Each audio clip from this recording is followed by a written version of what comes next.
An urgent international call, who and why emergency, interrupted Putin's meeting. Trump's first address, an ultimatum to Putin. Why is it only going to get worse from now on? Let's talk to Dmitry Gordon, journalist. My name is Olga Bilan. Good evening, Olga. Dmitry, Trump has said he would like to meet with Putin soon and end the war in Ukraine.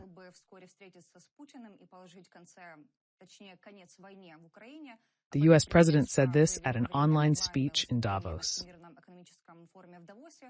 He noted that this is important not from an economic standpoint, but in terms of the lives that are being wasted. He reiterated that young men are dying at the front and the battlefield terrain does not provide shelter. The only thing that can stop a bullet is the human body. It's a massacre, Trump said. What is your assessment of Trump's rhetoric? What will Trump do, and will he be able to finish Putin off? Trump has a bulldog grip on Putin. You can see it with the naked eye.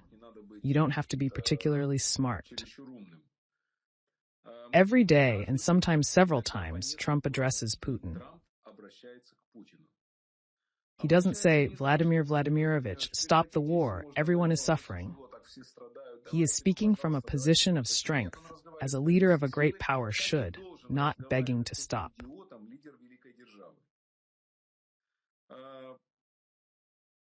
All the levers are in Trump's hands.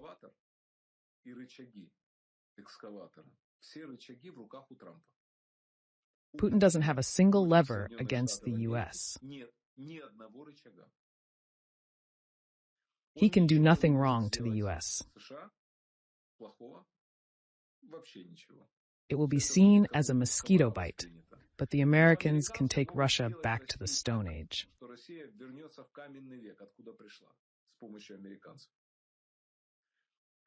I am convinced that Putin and the Kremlin elites realize this, although it is hard to call them elites.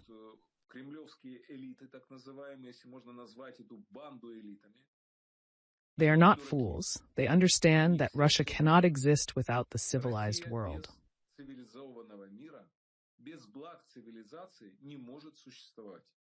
This is a country that produces nothing on its own. Let's not say that if they assemble cars from Western components, it's their production.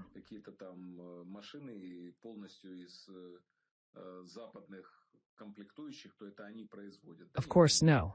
Even military products do not have a full Russian production cycle. Whether Western machines, microchips, chips, components, spare parts.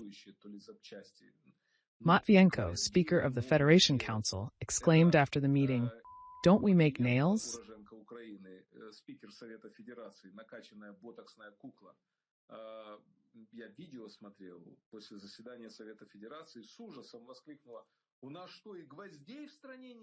Of course, they don't make nails either. Everything is imported from China and the West. And they don't make matches. Everything they make was not invented by the Russians. Spare parts are not Russian. Machines are not Russian. Without the West, Russia will not survive. Simply put, dead. I wish this sub-country wasn't on the map.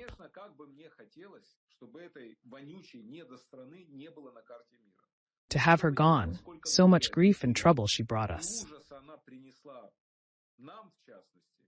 I'm talking about us. Of course, she's not worthy of continuing to exist. This is an aggressive, boorish, evil country.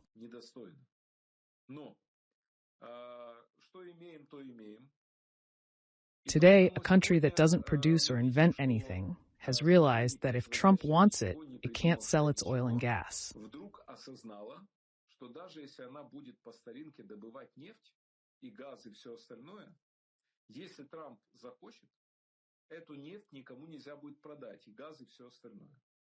He has clearly said he will drive oil prices down to the limit.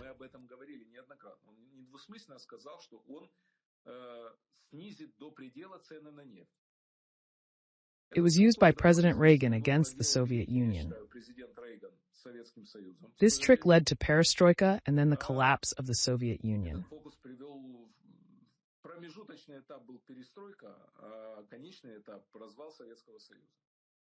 All they did was lower oil prices. Trump said he would reach a deal with Saudi Arabia, and together they would bring oil prices down. Americans will start drilling.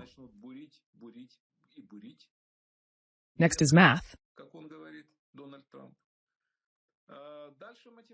War is math. You have money to fight, you fight. If you don't have money to fight, you don't fight. So the message is very clear. He repeats this every day, sometimes several times. He panics Putin before the call to clarify the starting points for negotiations.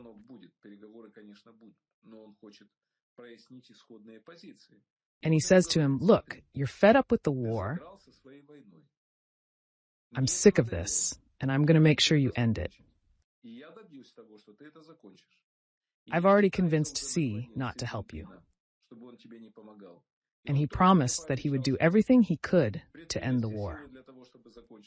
You'll be alone, you'll be miserable. I'll lower the price of oil.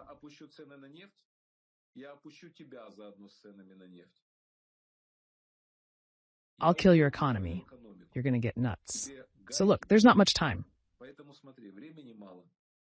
Let's decide. If you say yes, we'll make an amicable deal. You'll compromise, but you'll also gain. If you say no, I don't envy you. To summarize Trump's speech and Trump's messages, I'll quote more of Trump's speech.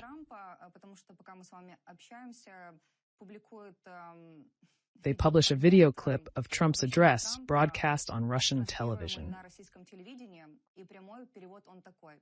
I'll quote what Trump said. It's on Russian television. I do think Putin is a strong leader, and I respect that, but he's playing bad games. It always ends badly. We remember the story of Saddam, Ceausescu, and Gaddafi, who got a crowbar stuck in his anus. Scary death, I'll tell you that. But that's how it ends. Vladimir, don't bring it up.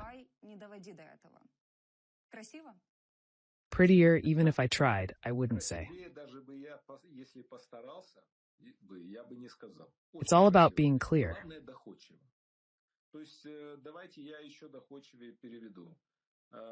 Go ahead and do what I tell you in plain text. We remember, Dmitry, how Trump called on Putin to end the war and threatened him with taxes, sanctions, and duties. He wrote, I don't want to hurt Russia.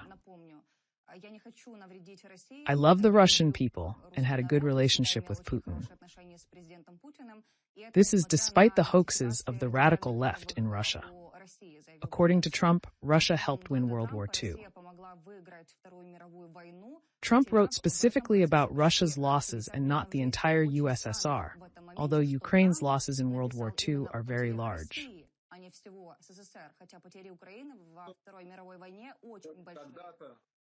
Back then, the USSR was called Russia, and losses were up to 40 million, not 60 million. His speeches are getting more and more radical. You notice it. It's because he's pissed off. They didn't come to an agreement until the end of last year. There was a roadmap for Putin and Trump to meet on December 30th, after which Putin could declare the end of the hot phase of the war.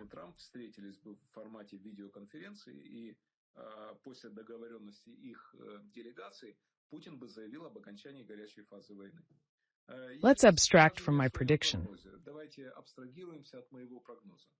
Mr. Kellogg, Trump's special envoy for conflict resolution, is an 80-year-old general and friend of Trump.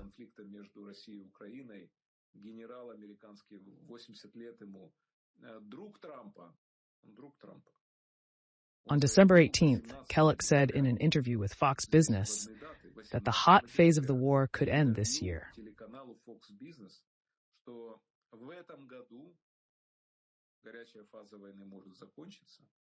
I hope that President Trump can end this war.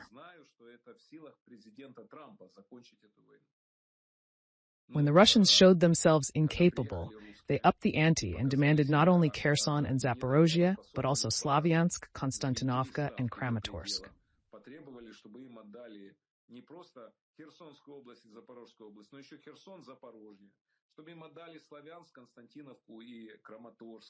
They did not even come close, but they demanded that the Ukrainian army be disarmed. When Americans heard this, Trump probably thought, wait, I'll be president soon, then we'll talk. He became president, the heat is on. I think Trump has Putin in a serious trap. Putin, on the other hand, is a strong leader in the eyes of Russians.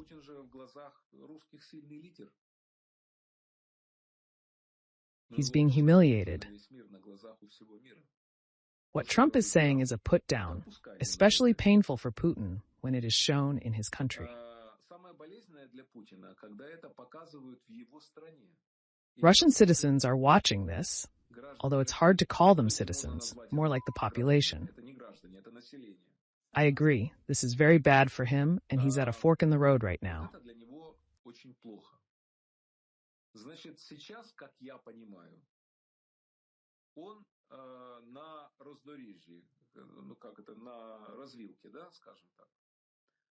If he's doing what Trump says, he's weak.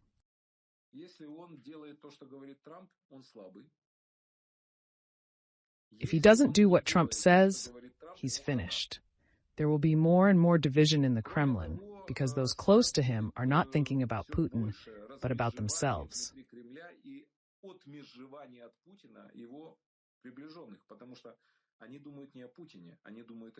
Everyone thinks about themselves and wants to hear words about themselves.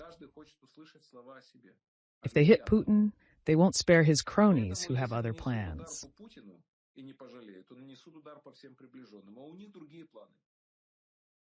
All this Putin waffle about Ukraine is not their story, unless you count Patrushev, Kovalchuk, and a few others. The other businessmen have stolen money from Russians and want to use it in the West. What's unclear? It's very clear. If Putin continues to be bullish, he'll be scarfed down soon.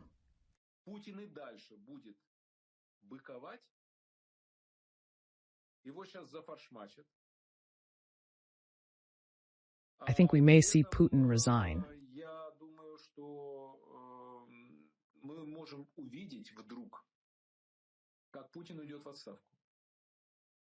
Russia has a candidate ready to replace Putin.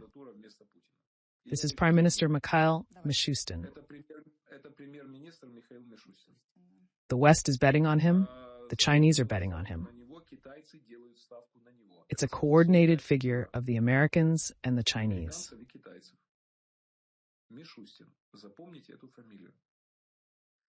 Mishustin will be associated with thaw, perestroika, democracy, glasnost. They'll say it's all his fault.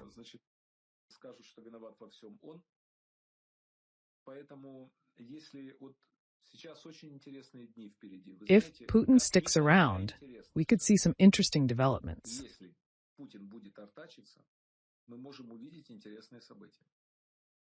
If Putin continues to be bullish, he'll be scarfed down soon.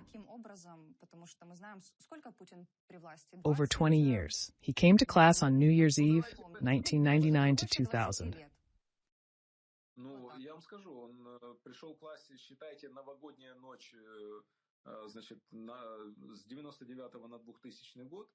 That's 24 years. But before that, he was prime minister and director of the FSB.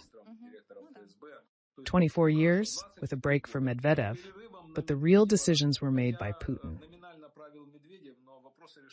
Saakashvili recounted that he first called Medvedev, the Georgian president.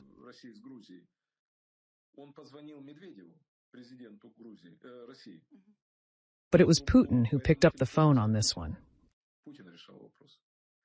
Putin can leave in 24 years to save face under a U.S. guarantee.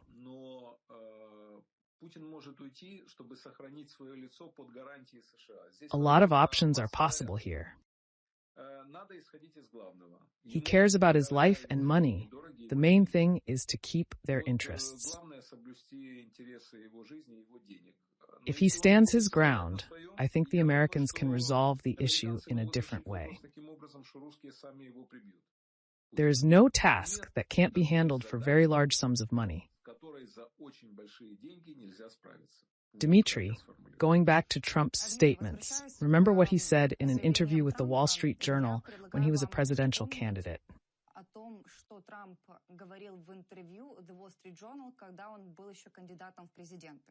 We brought that up once. He repeated that he had a great relationship with Putin.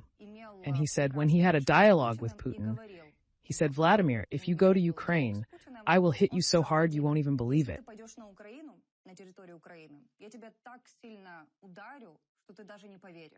I will hit the center of Moscow." Should we expect such rhetoric since the sanctions remain?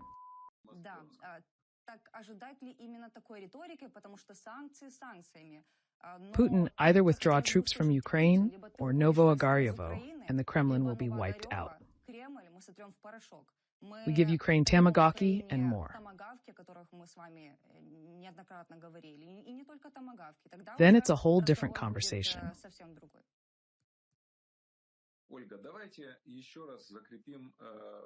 It is important to agree on concepts at once. The U.S. is a powerful country with enormous military and economic potential.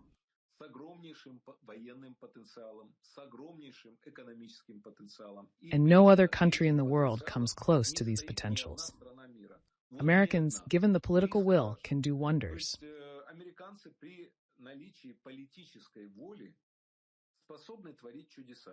A high-tech country that has attracted smart people from all over the world and pays them decently. This is a country that creates and has everything, and is geographically well located. Let's imagine Trump. The man is 78 years old. He became president for the second time, escaping death when a bullet passed between his temple and ear.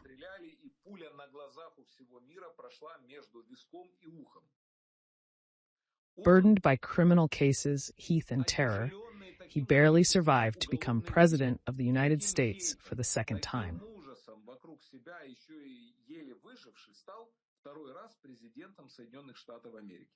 He didn't become president of the United States to bend to Putin, listen to Russian nonsense, or tolerate the mockery of democracy.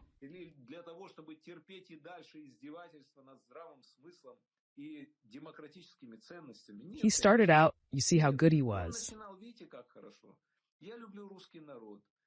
I love the Russian people. Vladimir, you and I are friends. He started out, as I would have done in his place, handling an unpleasant business deal. I'll start with compliments. You look so good. Well done.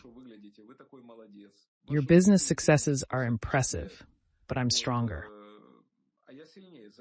I speak as if to a slightly pleading man. Let's find a compromise. I compromise. You compromise. If I'm facing an arrogant bull showing mythical superiority, he's not worth a fingernail. If he's bullish and he's not going to come down from heaven,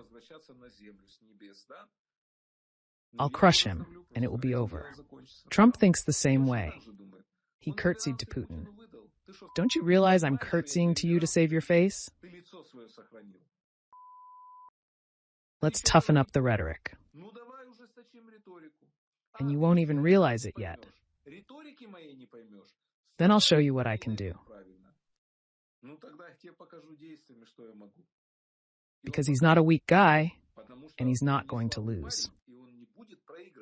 He has no reason to lose to Putin. Here's my logic. Challenge her. Let our viewers write, where am I wrong? I'm willing to listen to other people's opinions. Audience, write your own.